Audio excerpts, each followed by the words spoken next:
पळशीत हनुमान जन्मोत्सव उत्साहात साजरा, पुष्पवृष्टी करण्यासाठी संपूर्ण गाव एकवटला। पवित्र मानगंगेच्या तीरावर बसलेल्या मान तालुक्यातील पळशी गावातील हनुमान मंदिरात जन्मोत्सव सोहळा मोठ्या भक्तिमय वातावरणात साजरा करण्यात आला। आज चैत्र पौर्णिमेच्या शुभ सकाळी सूर्योदय होताच बोल बजरंग बली की जय, बोल बजरंग बली की जय या जयघोषात व टाळ्यांच्या गजरात 6:18 पुष्पवृष्टी करण्यात आली।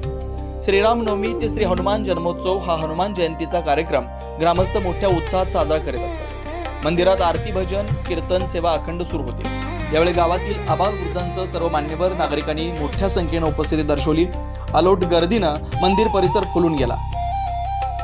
पळशी गावाचं श्रद्धास्थान असलेलं ग्रामदैवत हनुमंतराया जागृत देवस्थान असलेली प्रचिती आहे। या देवतांच्या आशीर्वादानं गावाचा नावलौकिक राज्य देशासह जगाच्या पटलावर उमटलेला पाहायला मिळतोय। अधिकाऱ्यांचं नाव म्हणून पळशीची ख्याती निर्माण झाली। कष्टकरी शेतकरी भाया अधिकाऱ्यांच्या गावात सर्व जाती धर्माचे नागरिक गुण्यागोविंदानं नांदताय। तसेच हनुमान जयंती यात्रेच्या निमित्तानं गाव एक कुटुंब या भावनेनं एकत्र येऊन एकमेकांना शुभेच्छा देताना पाहायला मिळतात। हनुमान जन्मोत्सवाचं औचित्य साधून उपस्थितांनी गावातील सर्व देवदेवतांची पूजा अर्चा करून मनोभावे दर्शन घेतलं। यात्रा कमिटी, श्री हनुमान जयंती उत्सव समिती, अधिकारी, पदाधिकारी, मान्यवर वर्ग यांच्या वतीनं येणाऱ्या भाविक भक्तांचं यथोचित स्वागत करण्यात आलं। मान बुलेटिन न्यूज नेटवर्कसाठी दौलत नाईक, पळशी। सबस्क्राइब करा, अपडेट रहा।